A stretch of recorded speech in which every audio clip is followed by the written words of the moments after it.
Monsoon তো already ঢুকে গেছে এবং আপনাদের যেমনটা বলেছিলাম ঠিক সেরকমটাই হয়েছিল মনে আছে। আমি বলেছিলাম যে যে 21 তারিখের পরে যে সপ্তাহটা, ওই সপ্তাহটাতেই আপনার হেভি রেনফল হবে। দক্ষিণবঙ্গে দেখুন ওরকমই হয়েছে। তো রেনফল এরকম যেমন আজকে এবং কালকে উত্তরবঙ্গের 5টি যে জেলা আছে, নর্থের যে 5টা জেলা দার্জিলিং, কালিম্পং, জলপাইগুড়ি, আলিপুরদুয়ার এবং কোচবিহার, ওই 5টি জেলাতে আপনার ওয়াইড স্প্রেড রেনফল হওয়ার সম্ভাবনা আছে। মানে তার মানে বুঝতেই পাচ্ছেন, ওই 5টা জেলার প্রত্যেকটাতেই আপনার 75% উপর জায়গা জুড়ে বৃষ্টিপাত হওয়ার সম্ভাবনা আছে। এবং এবং পশ্চিমবঙ্গের বাকি জেলাগুলিতে আপনার স্ক্যাটার্ড রেনফল হওয়ার সম্ভাবনা আছে। আর 28 এবং 29, এটা তো আমি দুদিনের বললাম, 26, 27, 28 এবং 29 তারিখে এ, ওই যে ওপরের যে 5টি জেলা, সেগুলিতে হোয়াইট স্প্রেড রেনফল হওয়ারই সম্ভাবনা আছে।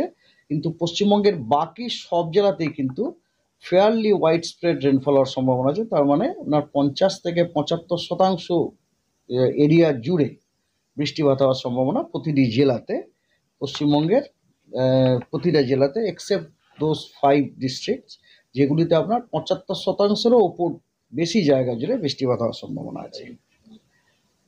আর 28, 29 হলো। এবারে 30, 31 এবং 2, 30শে জুন, 1 জুলাই, 2 জুলাইতে পশ্চিমবঙ্গের সমস্ত, 30 এবং 30 তারিখ এবং 1 তারিখ, এখানে তো 31 তারিখ কোথায় গেল। 30শে জুন এবং 1 জুলাইতে পশ্চিমবঙ্গের সব জেলাতে হোয়াইট স্প্রেড রেনের সম্ভাবনা আছে, বৃষ্টিপাতের সম্ভাবনা আছে। তার মানে পশ্চিমবঙ্গের প্রতিটি জেলাতেই আপনার 75%-এর ওপর জায়গা জুড়ে, 75%-এর ওপরের জায়গা জুড়ে বৃষ্টিপাত হওয়ার সম্ভাবনা আছে। আর 2 তারিখে নর্থ বেঙ্গলের সব জেলাতেই হোয়াইট স্প্রেড রেনফল হওয়ার সম্ভাবনা আছে। তার মানে নর্থ বেঙ্গলের প্রতিটি জেলাতেই 75%-এর ওপর জায়গা জুড়ে বৃষ্টিপাতের সম্ভাবনা আছে।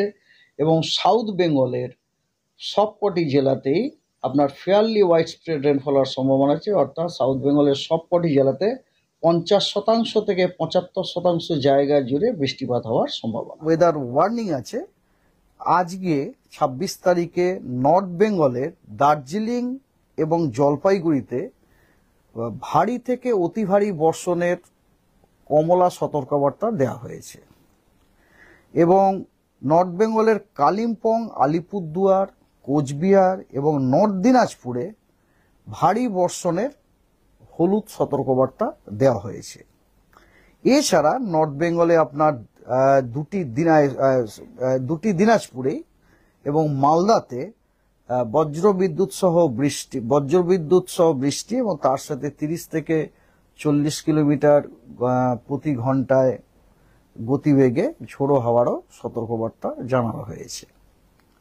সাউথ বেঙ্গলের আপনার কোস্টাল যে ডিস্ট্রিক্টগুলি আছে এবং ইস্টার্ন যে ডিস্ট্রিক্টগুলি আছে, সেই যেমন ধরুন আপনাকে আমি বলছি মুর্শিদাবাদ, নদিয়া, 24 পরগনা, 2টি মিদনাপুর এবং ঝাড়গ্রাম, এই জেলাগুলিতে বজ্রবিদ্যুৎ সহ বৃষ্টি এবং তার সাথে 30 থেকে 40 কিলোমিটার প্রতি ঘন্টায় গতিবেগে ঝোড়ো হাওয়ার সতর্কবার্তা দেওয়া হয়েছে।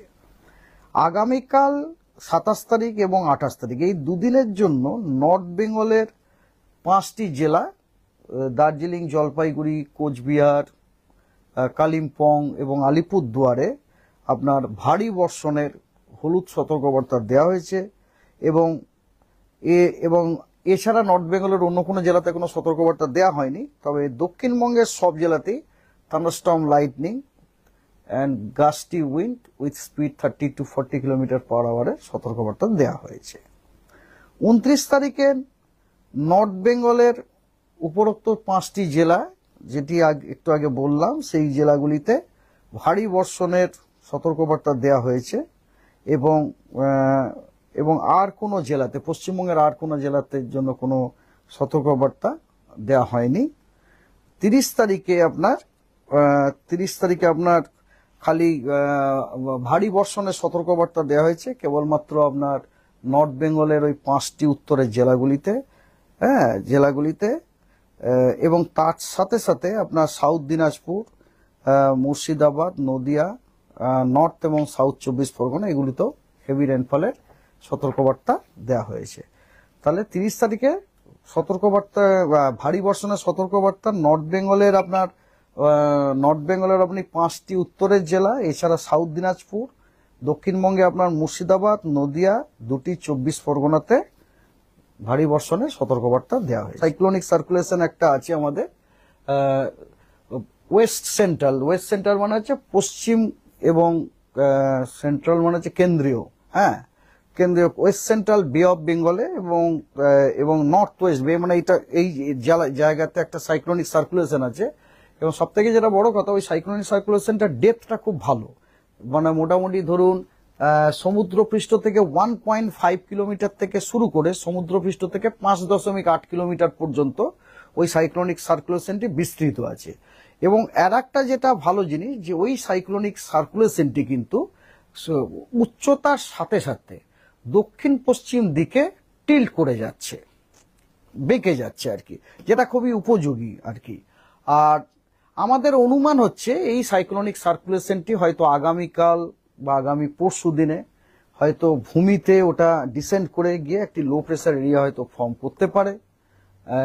করলে ন্যাচারালি আমরা আমাদের উড়িষ্যা, তারপর আমাদের পশ্চিমবঙ্গ, এসব জায়গাগুলোতে বৃষ্টি হবে আর কি। তো 2-3 দিনের মধ্যে একটা ডেভেলপমেন্ট হবে বলে আমরা মনে করছি। এই কারণেই আমরা জানিয়েছি যে আগামী 3-4 দিনে আবহাওয়ার পরিস্থিতি যথেষ্ট অনুকূল হওয়ার সম্ভাবনা আছে, যাতে করে পশ্চিমবঙ্গের বাকি জেলাগুলিতে দক্ষিণ পশ্চিম মৌসুমী বায়ু ঢুকে যেতে পারে।